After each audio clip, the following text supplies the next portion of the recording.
Hey everybody, it's Marc See, photographer based in Atlanta, Georgia. I'm in one of my favorite places in the city, Google Fiber. Shout out to Google Fiber.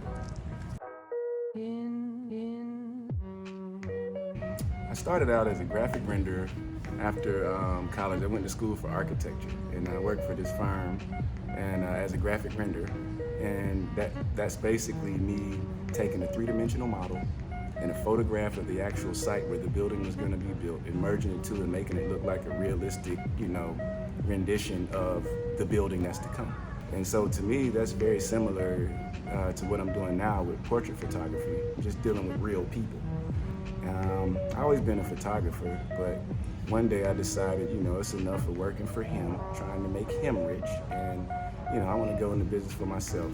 And after that, I grew and decided portraits was the thing that I was really into. I really like faces, lips, eyes, noses, skin, teeth, things of that nature. I really find to be very interesting, and I like to capture that. And so that's what really got me into portrait photography, was trying some stuff out and finding out what I really like, and really honing my skills and really developing my skills, and have a thirst for knowledge. I'm always learning, and that's how I got started with that, from graphic rendering all the way to portrait photography.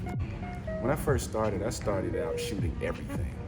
I started out with like a Sony a6000 and the kit lens, and I was shooting everything. And when I went back to review my work, it seemed like the photos that I had of people were more interesting, and so I went back and looked at some of the settings I had maybe and tried to duplicate that, and I fell in love with a particular focal length of somewhere between 30 and 80 millimeters, and and how I got into shooting people.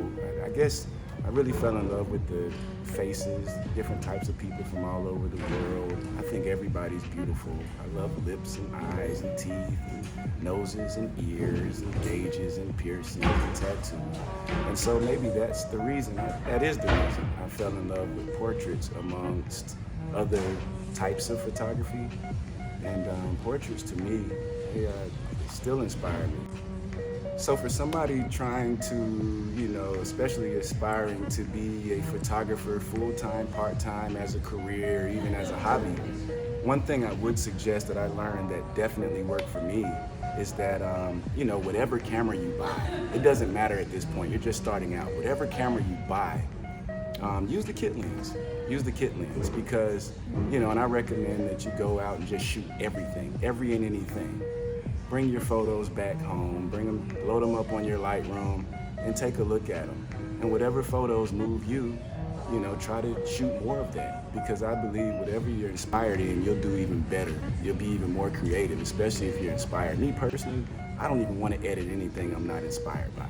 So yes, use your kit lens and shoot any and everything. Find out what you're inspired by, and then go back. Lightroom stores your metadata as well as your information regarding, your focal length, your ISO, your aperture, shutter speed, all that good stuff, and find out the portraits or photos that you like most. Find out what focal length those are, and then later on, go out and get a prime lens or even a zoom lens that has that range that you like. So it's okay to start out with the kit lens to find out what works best for you, what you enjoy most, and what inspires you, and then hone in on that. I tell people all the time, they ask me, they say, hey Mark, what equipment you use? I say my mind and my eyes, and that's so true. I'm not into, oh, look at that camera, look at this camera, oh, that's a good camera. Even when people that don't understand photography even look at my work, they say, oh, you use a good camera. And I guarantee you, if I gave them those exact settings and my exact camera, snapped that shot and handed it to them, they couldn't get the exact same thing, because it happens in your mind and in your eyes. And so saying that, to say, don't get so caught up in the actual camera, more so than how you use the camera. What works for me might not work for you, what works for them might not work for them. So cameras are just a tool to showcase what you're trying to portray. To me, A picture and a photograph are different. This may not be technically true by Webster's dictionary, but to me, a picture is just, anybody can hit the shutter button. Your infant baby can accidentally hit the shutter button and take a picture. To me, turning a picture into a photograph involves more thought, more art. It's more so of the thought involved behind it in creating a work of art, more so than just hitting the shutter button. So, if you see something like, just say, hey, I'm strolling around town, oh, cool, that's a cool little piece of graffiti art on the wall, click, that's a picture. But to me, a photograph takes a little bit more thought. I might think about the colors, the angle, the time of day, how the light will affect that particular color, and things of that nature. So to me, a photograph is more in depth. It has more thought and more art involved in it, more so than a picture. To me, you can have a picture that's not artistic, but a photograph will be. I'd like to give a shout out to my extra ultra cool assistant, Latea. Hey. She inspired me to do this video. We got many more to come, so hey, stay tuned. Reporting live from Atlanta, Georgia at my favorite space in the city, Google Fiber Space. Again, this is Marc See, Atlanta-based portrait photographer. You can reach me at IG at Marc See, that's MarCsee_.